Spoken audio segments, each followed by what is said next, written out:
हाँ। नमो नमो छात्रों, कैसे हैं आप लोग? आशा करती हूँ आप स्वस्थ होंगे, मस्त होंगे। आज हम आपके लिए लेके आए हैं संधि प्रकरण भाग 4। आप लोग जरूर देखिएगा, मेरे YouTube चैनल कविता सुरेश पवार सर्च कर लीजिएगा और देखिएगा, आपको स्वर संधि के भेद, संधि प्रकरण पूर्ण रूप में मिल जाएगा। और अपनी कॉपी में नोट करना चाहते हैं तो नोट भी कर लीजिएगा। हम आपको समझा रहे हैं संधि प्रकरण भाग 4। स्वर संधि के भेद हमने कितने बताए थे आपको? 8 बताए थे। संधि की परिभाषा भी हमने आपको बता दिया था और भेद भी बता दिया था। 8 भेद में हमने 5 भेद आपको समझा चुके हैं। अब हम आपको 6 नंबर का जो भेद है, पूर्व रूप संधि। पूर्व रूप संधि, इसका सूत्र है एणः पदान्तादति। एणः पदान्तादति, ये क्या है? सूत्र है।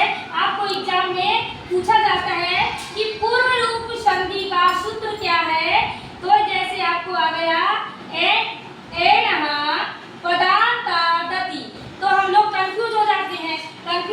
कि प्रकृति भाव का है कि पररूप संधि का है कि पूर्व रूप संधि का है कि यमक संधि का है कि स्वर संधि का है। तो ये हमको क्या करना है?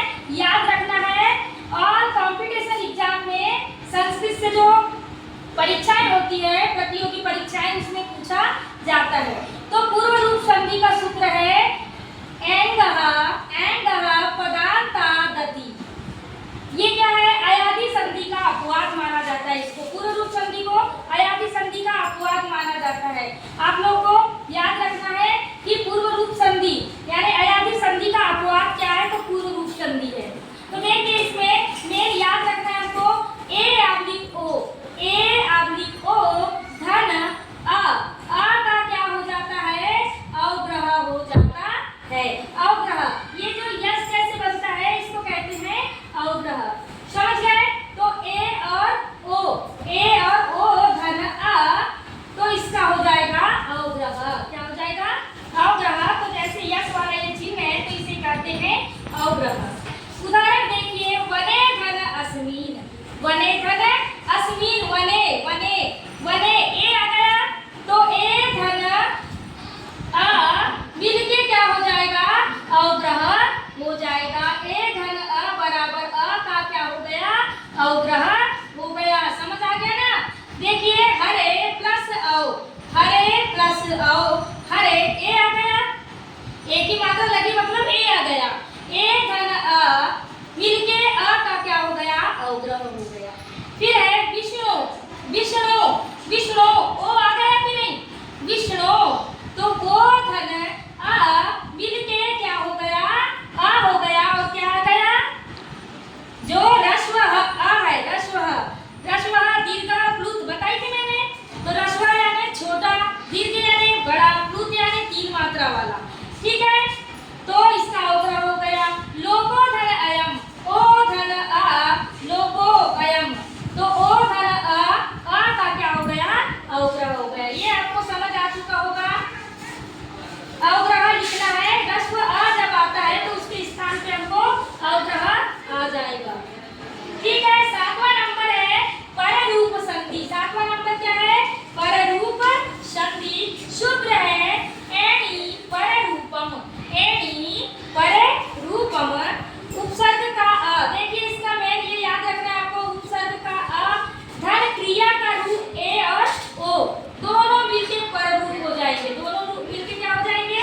पररूप यानी समान रूप हो जाएंगे। उदाहरण, प्र क्या है? एक उपसर्ग है। प्र क्या है? उपसर्ग है। प्र धन एजते बराबर ए और ओ, तो प्रेजते क्या हो जाएगा? प्रेजते। आ प्लस ए बराबर अ का पररूप हो जाएगा। अब प्र धन औषधि, ये आ गया। प्र क्या है? उपसर्ग का है और ओ, तो औषधि क्या हो जाएगा? औषधि। ये भी आपको समझ आ चुका होगा। अब देखिए, 8वां नंबर है प्रकृति भाव संधि। प्रकृति भाव संधि, इसका सूत्र है ईदुदेद द्विवचनम प्रग्राहम अदसोमात। है ना? प्रकृति भाव संधि सूत्र है ईदुदेद द्विवचनम द्विवचनम प्रग्राहम। प्रग्राहम संज्ञा होती है, ठीक है, इसके बारे में भी बताएंगे हम आपको। तो देखिए अदुसोमत है ना, किसी शब्द के द्विवचन के रूप के अंत में, किसी शब्द के द्विवचन रूप के अंत में बड़ी ही है ना ऊ अथवा ए हो तो इनकी प्रग्रह संज्ञा होती है। तो प्रग्रह संज्ञा क्या है?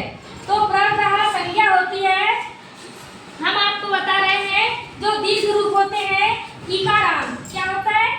इकारांत, उकारांत और एकारांत, ये क्या है? प्रग्रह संज्ञा होती है, ठीक है।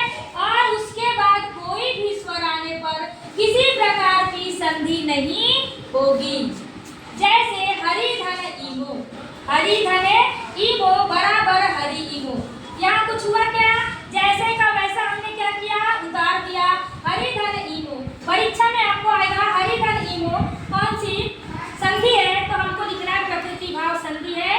अगर इसका संधि विच्छेद करने बोला तो जैसे के वैसा आपको उतार देना है हरि धन इमो, क्योंकि हरि द्विवचन है। क्या है? हरि द्विवचन है, अतः इसकी संधि नहीं होगी। समझ गए? हरि क्या है? द्विवचन है, अतः इसकी संधि नहीं होगी। वैसे ही है कवि धन इच्छतः बराबर कवि इच्छतः, कवि क्या है? द्विवचनार्थ है, अतः इसकी भी संधि नहीं होगी। दूसरा है अदस शब्द। अदस शब्द म के बाद ई या उ आते हैं तो प्रग्रह होते हैं। क्या होते हैं? प्रग्रह होते हैं। जैसे अमी धन ईसह, अमी धन ईसह बराबर अभी ईसह, ये समझ गए? इनकी क्या नहीं होगी? संज्ञा नहीं होगी। वैसे तीसरा है प्लुत। प्लुत तो जानते हैं, जिसमें तीन मात्रा का क्या लगा हो? समय लगा हो, उसे प्लुत कहते हैं। तो प्लुतों के साथ भी संधि नहीं होती है। जैसे एहि कृष्णः, ये क्या है? तीन, अत्र बस चलती, यहाँ कृष्ण प्लस अत्र अ प्लस अ में दीर्घ संधि नहीं होगी।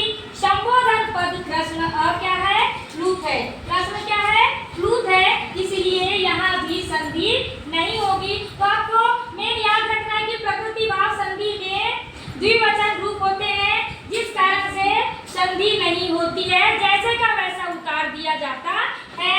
ये भी आप समझ गए होंगे कि पूर्व रूप संधि में अवग्रह ए आबलिक ओ प्लस अ का क्या हो जाता है? अवग्रह हो जाता है। इसमें भी समझ गए होंगे कि पहले उपसर्ग आता है और क्रिया का रूप तो पेजते है ना, और उपसर्ग का अ प्र तो अ आया कि नहीं? ये क्या है? उपसर्ग है। तो इसका भी आपको समझ आ चुका होगा। और मैं कल आपके लिए लेके आऊंगी व्यंजन संधि। नमो